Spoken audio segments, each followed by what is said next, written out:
Well, hello there, Minecrafters. Thanks for coming by. We are here today with episode 2 of Diversity Developers Commentary. That is where I go through my map and explain how I did certain things, why I did certain things, and we take a look at the more the building side of it.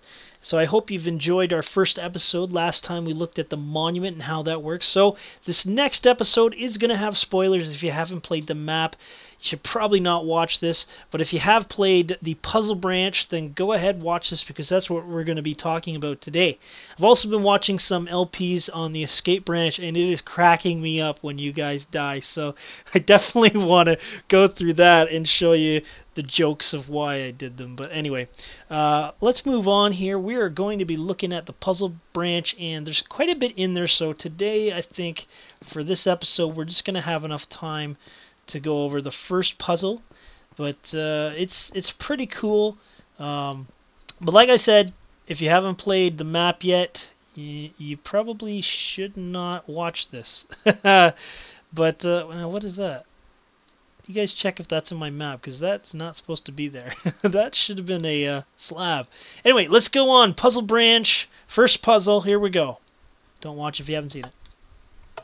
Okay. So here we are. Let me first try and play it and solve it. And what do we have here? You probably, hopefully you solved this one. To me, this was the easiest puzzle.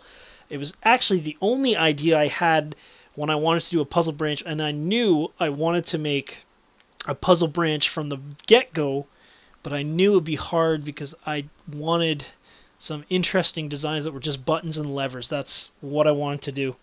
Make your mind think, not make you use hand-eye coordination skill, but make your brain tick. So we have the return to hub button in case you give up, and I can't figure this out. Most Let's Plays I've seen figured this out okay. Some did not. So here's how it kind of works. You step on this pressure plate, and you're given a bunch of music, and you are supposed to go over to here, play the music, and say, okay, nothing's happening. Put in the next disc, and oh, a light came on. What does that mean? Let's try another disc. Okay, nothing. Okay, let's try the next one. Oh, a light came on. Okay, and then so on, another one here, and that one came on, and this one here, and there's a light coming on, and then this one right here, and that light came on right there. So how that works is the discs have colors, and this is the only problem about not playing in default. That's why I didn't want to give it away, but I said, you know, I recommend playing in default because a different texture pack may change those colors. But what it does is it puts all the lights in order so that you know the order of the combo lock, and you line it up here, and you go black, purple, white, blue, and orange, and it doesn't work. What was that? Did I punch the right one in? I'm sure I did. Come on, baby. Oh, man, that's not good at all. What's going on? Let's take a look here. Maybe I got the wrong code in. Yeah, okay. Yeah, that should be right. Maybe I got the wrong. I don't even know the code to my own lock. Black, is it black, purple? Purple's the second one, right? Purple, black's first one, white, blue. Blue's the blue. Yeah. What am I doing wrong? Black, purple, white, blue. There we go. I failed at my own puzzle. I have no idea what just happened there. But that's embarrassing. That's puzzle 2. We're not going to go to that today. But anyway, that's how that one works. Hopefully that didn't happen to you. Everyone I've seen has solved that properly. Oh, I don't know what went on there. So anyway, I'm going to show you the redstone behind it. It's actually two completely different. This is one sort of redstone. The Combo Lock's one redstone design by CNBMinecraft, It's a combo lock, a 9-digit combo lock, and this jukebox lighting system is basically a alteration to a song identification system by Jigarbov in his map City of Love. If you haven't played that map, you got it. It's hilarious. Hilarious. It's a dating map. But that's how I got these two ideas. So I'm just trying to correlate you to think from this to this, but they are completely independent. So let's check out the jukebox section first. And I can see the orange is the closest one. So what we need to do is we're going to just... oh yeah, and by the way, some people said I was colorblind because I couldn't... They thought it was... I've heard more people say it's red, but I thought about that closely, and two reasons I didn't pick red is if you place the red and the orange next to each other, and look at that music disc. Look, I think it's actually closer to orange than it is to red. I know it's kind of in the middle. It's actually really close to the clay, but besides that, I didn't really want to use red wool because that's the actual prize at the end, so I don't really want you to see that until the very end. But anyway, that's why I chose orange instead of red. Now, this here works. What I was saying was if I go right there, and it's that light here, but it is closest. You can see here.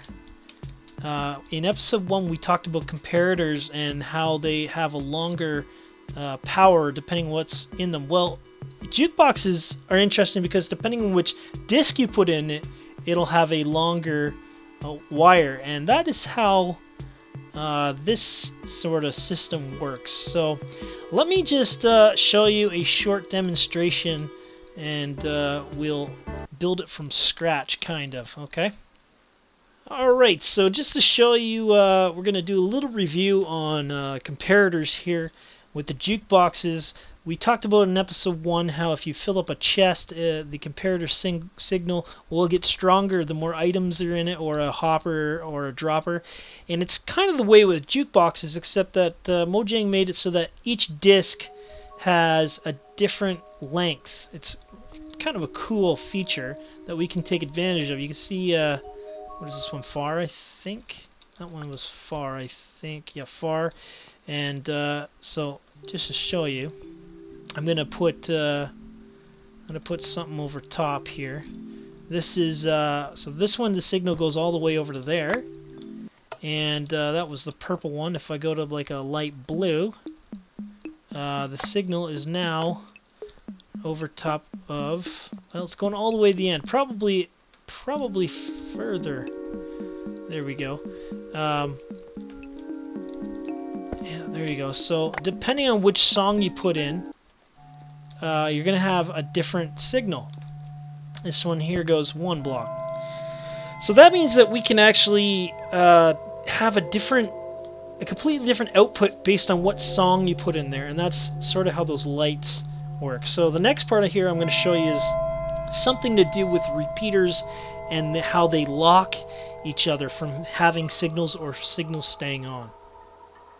Alright, so now I want to talk about repeater locks. It's a feature that's not too old to Minecraft, but what it is when you put a repeater into the side of another repeater. Now, normally a repeater will turn on and off basically with a very short delay.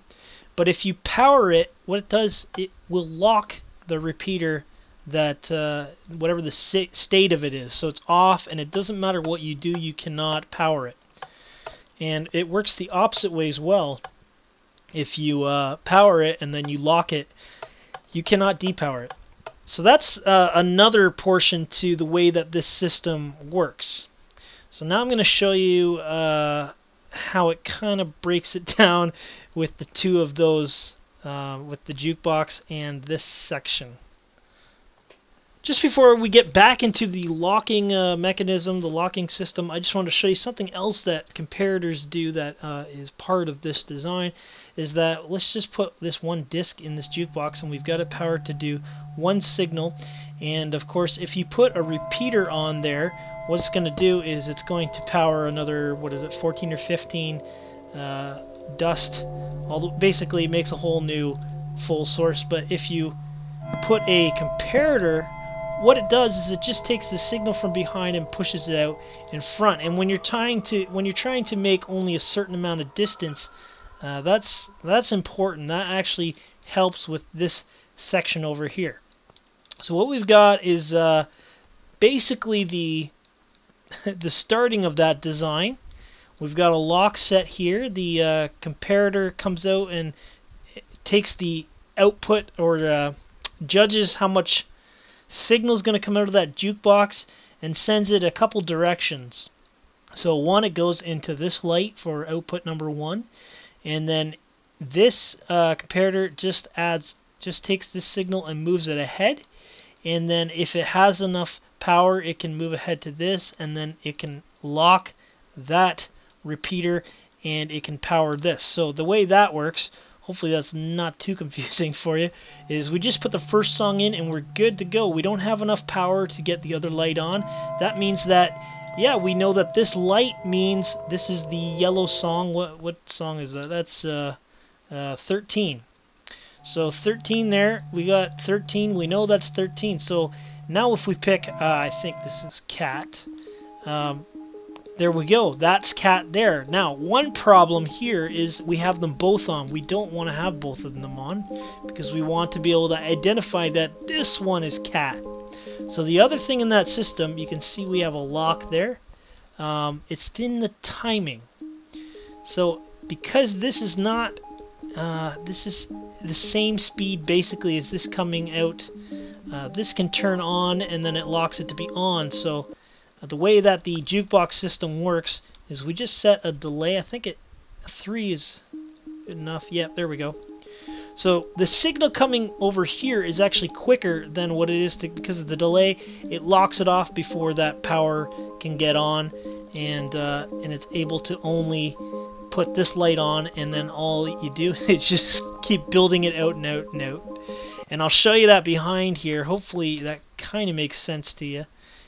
This is a lot more condensed than the one in City of Love, because Jigarbov used every song, but you can see that here. Oh, didn't mean to fall down. You can see that here. We come out, we have enough signal to power the orange there. So I'm going to just power the orange, or you guys say the red, but let's just get the orange one out. That's the red one, the orange one here. And I'm going to show you. There it is. Blocks is on, and you can see down here, if I can just move. Okay, so we do not have enough power to hit the rest of them, so we're good. The first one is very easy. It goes over to this repeater here and turns the torch off, which ends up lighting this light. And then so the next one is purple, it looks like, and I'll show you just like we did before. If I get the purple disc here, and just get out of here, and there we go. And you can see we have enough power to get to here. We do not have enough power to turn anything else on, but it's quicker here. It locks it so it can't go any further, so that does not get powered. And this one does, and shuts off the purple. And you can see I've copied it all the way across here. The bedrock here is the broken black record, and so it is a little complex. There I go with that complex. It is complicated, but hopefully I broke it down enough for you. And then that is how the jukebox sort of comparing lights system works. Now, I'm not going to go into too much detail over this combo lock. I actually don't entirely understand it. I'm not really the greatest redstone guy, but this is, I would definitely recommend looking at CNBMinecraft's video on a 9 combination lock.